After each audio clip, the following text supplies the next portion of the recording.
Señor, me has mirado a los ojos, sonriendo, has dicho mi nombre. María de la Encarnación.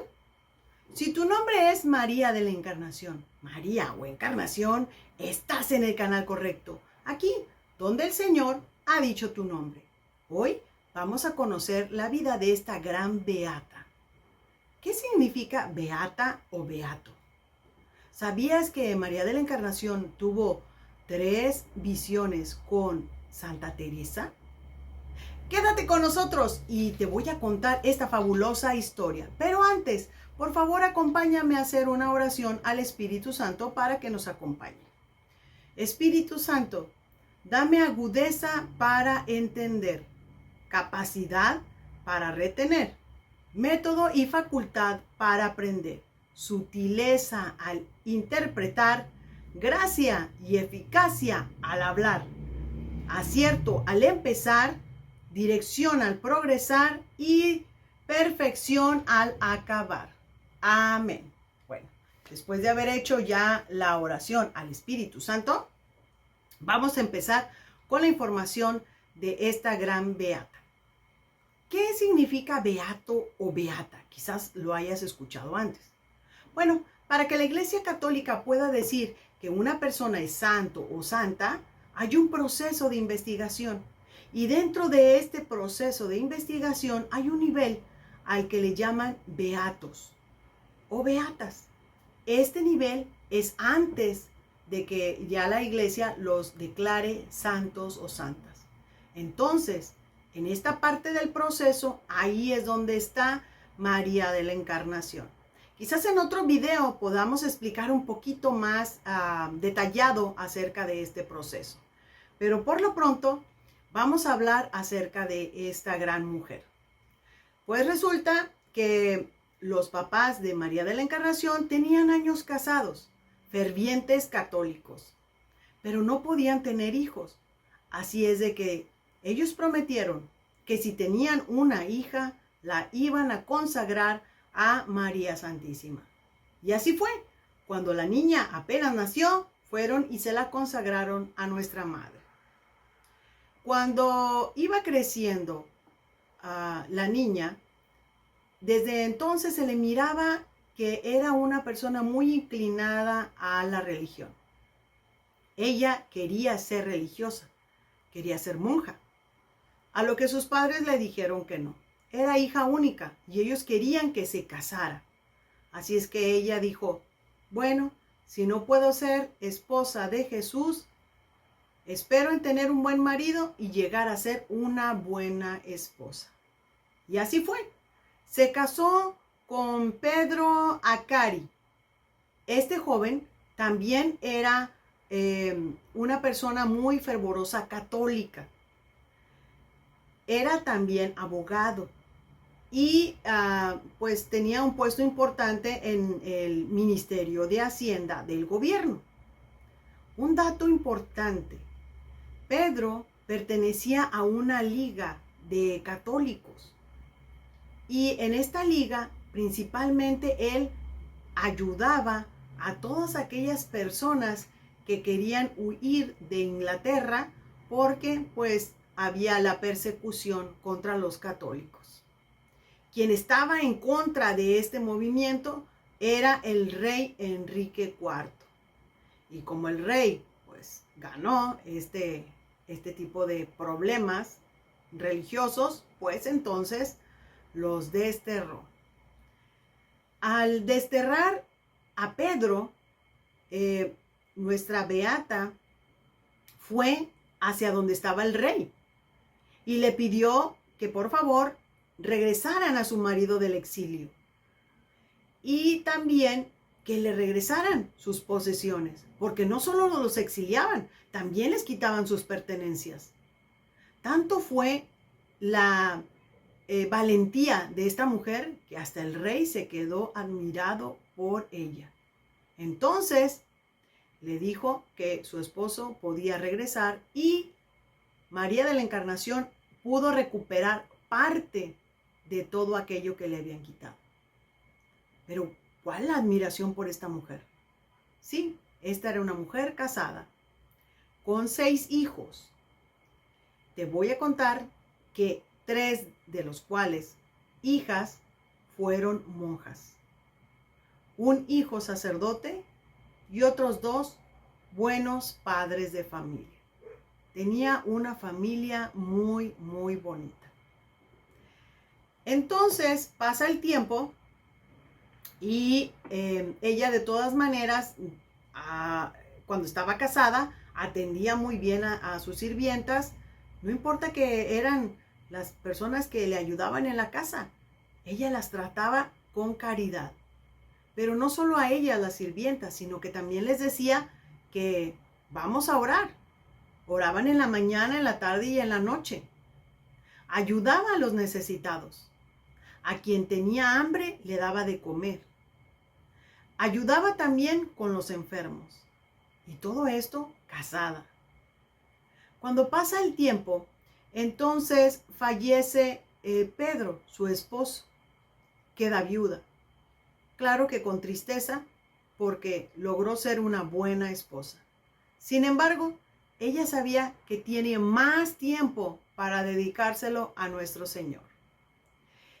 Y cuando en una ocasión estaba orando, después de haber leído la autobiografía de Santa Teresa, ella sintió que Santa Teresa se le apareció y le pidió que ayudara a su comunidad de carmelitas para que llegaran a París, porque esta comunidad le iba a hacer mucho bien a París. Esa fue la primera aparición. Entonces, ella buscó la manera de cómo conseguir los permisos para que entraran esas religiosas a París.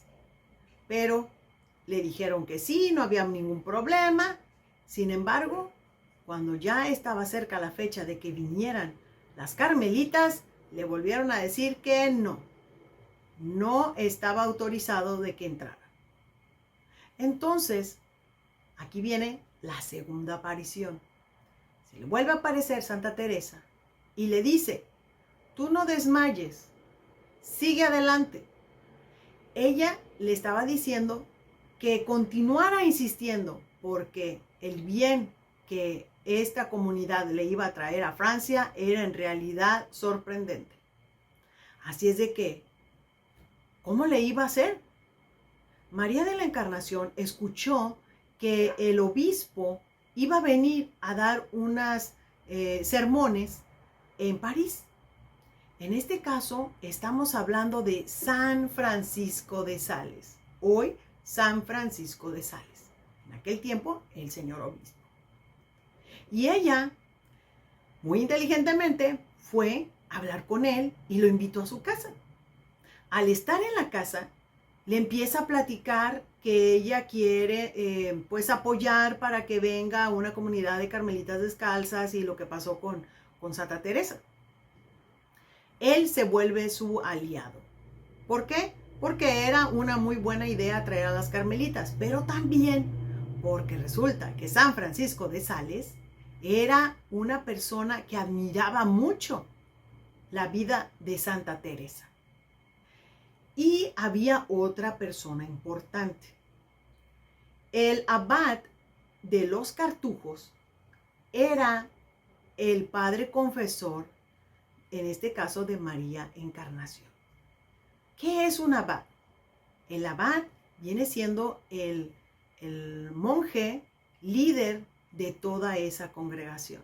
Recuerden que los cartujanos o los religiosos, ¿verdad? Cartujos son aquellos monjes que tienen como si fuera un voto de silencio, casi no hablan, solo para lo más indispensable. Pero en este caso, como era su confesor, pues también le pidió ayuda. Entonces, tenía 2 aliados, a San Francisco de Sales y al abad de los Cartujos. Finalmente, pudieron hablar otra vez con el rey y accedió. Le dieron permiso para que pudieran venir las carmelitas. Así que cuando finalmente iban a entrar a París, tanto María de la Encarnación como sus hijas fueron a recibirla. Y en esta congregación es donde entran sus hijas como religiosas. ¿Recuerdas que te comenté que 3 de sus hijas se hicieron monjitas? Es de esta congregación, de las carmelitas. Pero también se hizo realidad lo que dijo Santa Teresa, que esto iba a dar muy buenos frutos. Porque resulta de que sus 3 hijas se hicieron religiosas. Y después también de ahí es donde proviene Santa Teresita del Niño Jesús. Pero aparte hay 2 más que son beatas. Ana de Jesús y Ana de Bartolomé. 2 Anas. Y viene la tercera visión. Resulta de que de repente tiene una visión donde Santa Teresa le dice que ella también va a llegar a ser una monja. Así es de que ella estaba actualmente como una hermana lega en la comunidad de carmelitas de esa área. ¿Qué es una hermana lega? Bueno, pues son aquellas que ayudan, pero en realidad no son monjas. Y con esto ella se animó y pidió poder ser una religiosa más de esa congregación de carmelitas. Resulta que los frutos también se dieron muy bonito en su familia, porque una de sus hijas llegó a ser la principal de las carmelitas, la madre superiora. Cuando una madre superiora llega a ese poder, todas las demás religiosas le ofrecen a ella obediencia. Pues resulta que aún que era su hija, pero más que nada era la madre superiora, como las demás, se arrodilló y le juró obediencia. ¿Qué te parece?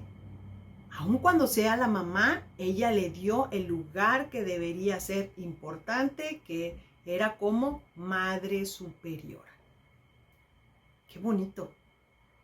Y aparte de eso, qué humildad de una madre llegar a ese extremo. Sin embargo, no todo es miel sobre hojuelas. Con el tiempo, María de la Encarnación sufre una parálisis de la mitad de su cuerpo y no se podía mover de la misma manera.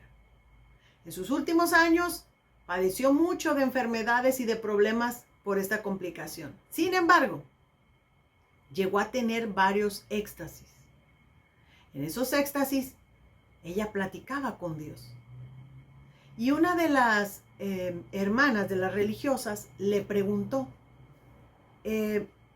si ella le pudiera pedir algo a Dios, ¿qué le pediría? Entonces, les voy a leer literalmente de aquí del Libro de los Santos, que es de donde estoy tomando todas estas referencias. Y él le decía, ¿qué es lo que le vas a pedir? Y cuando tú llegues al cielo, le preguntaba. Y ella dice, le pediré que en todo y en todas partes se haga siempre la voluntad de su querido Hijo Jesucristo. Eso es lo que ella le pediría a Dios cuando llegara al cielo. Nunca pidió nada para ella. Lo pidió para todos nosotros. Así es de que en abril del año 1618, ella enferma más. Y llegó un momento en que en otro de los éxtasis que ella tenía, le preguntaron, ¿qué es lo que ves? Y ella decía, estoy hablando con mi Señor, con Dios. Y con una sonrisa, un 16 de abril de ese mismo año, de 1618, queda ahí dormida y queda con una sonrisa por haber visto a Dios. Esa es la historia de la Beata María de la Encarnación. ¿Qué te parece la historia? Si ya sabías acerca de esa historia, déjame aquí comentarios. Si tú llevas alguno de estos nombres, pero no sabías la historia de esta santa, de esta beata, déjanos también tus comentarios. Pero si tu nombre no es ninguno de estos, no importa. Lo importante es saber que todos estamos llamados a ser santos. Todos. Y qué impresionante. No son comunes los beatos, o beatas, más bien, beatas, que antes hayan sido casadas y hayan tenido hijos. Eso nos abre más la posibilidad a todos de que estamos llamados a la santidad. ¿Qué te pareció? Quisiera escuchar qué es lo que te parece esta historia y algunas otras más que vamos a ver similares de personas que han sido casadas y después han sido beatas o santas. Bueno, pues yo te doy las gracias por seguirnos. Recuerda, somos un canal joven, no tengo mucha experiencia de esto, pero lo que yo quiero compartir contigo es todo lo que yo he aprendido con este libro de los santos, que te lo recomiendo. Y pues te veo hasta en la siguiente edición, cuando el Señor haya dicho tu nombre. Adiós. Bye.